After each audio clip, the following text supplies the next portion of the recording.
Hello नमस्कार सगळ्या माझ्या मैत्रिणींना शुभ सकाळ। तर मी आज सकाळी तुम्हाला हा स्टँड दाखवत आहे, कारण आता पावसाळा चालू आहे आणि आपल्याला वारंवार कपडे वाळत टाकणं आणि ते पाऊस आला की लगेच घरात आणणं ते काही परवडत नाही। त्याच्यामुळे मी हा स्टँड मागवलेला आहे आणि याला आपण हँगर लावून पुष्कळ असे कपडे वाळत टाकू शकतो। अगदी मजबूत आहे आणि पूर्ण फॅमिलीचे कपडे आपले याच्यावर येऊन जातात। तर बघू शकता तुम्ही, अगदी मजबूत त्याचं स्टील आहे, प्लास्टिकमध्ये आहे बाकी आणि बाकीचं स्टीलमध्ये त्याचं मटेरियल आहे। तर मी मिशोवरून परचेस केलेला आहे। 1467 की अशी काहीतरी किमतीत मला तो मिळालेला आहे।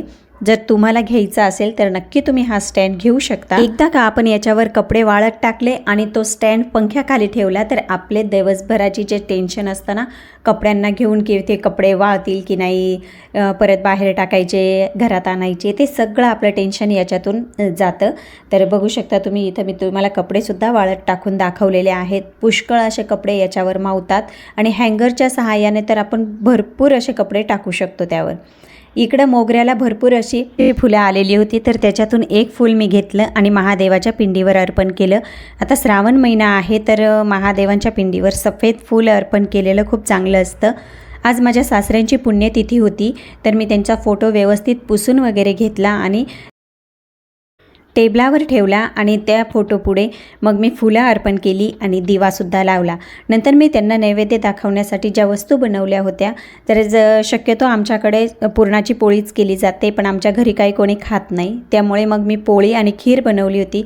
त्याचसोबत दूध आणि दही भाताचा नैवेद्यसुद्धा मी दाखवलेला होता। हा जो नैवेद्य आहे तो आपल्याला गाईलाच द्यायचा असतो, त्याच्यामुळे मग मी तो नैवेद्य घेऊन बाहेर निघाली। तर इथे एक गाय बसलेली होती, या गाईलाच मी तो नैवेद्य खाऊ घातला आणि त्याच्यानंतर मी पुढे आली तर इथं खूप छान अशा शेंगा दिसल्या मला, लारी आलेली होती शेंगांची। आता श्रावण महिना आहे, भरपूर शेंगा येतात, ओल्या शेंगा विकायला, आणि उपवासही बऱ्याच जणांचा असतो। तर इकडं पुढे भाजीपाल्याची लारीसुद्धा होती। आता सिटीमध्ये आपल्याला प्रत्येक प्रकारचा भाजीपाला बघायला मिळतो आणि खायलाही मिळतो। महाग असतं थोडंफार, पण आता सिटीत असल्यावर आपल्याला सगळंच मिळतं। इथं तुम्ही बघू शकता लारीवर की किती सगळा भाजीपाला आलेला आहे। भाजी घेऊन घरी आले आणि लगेचच आम्ही जेवणाला बसलो। या पद्धतीचं आमचं आजचं जेवण होतं, दही भात, मटकीची भाजी, खीर आणि पोळी। तर संध्याकाळच्या वेळी मी बडीशोप निवडायला इथं निवांत गॅलरीत बसलेली होते। खूप छान थंडगार हवा येते, इथं उजेडही भरपूर असतो।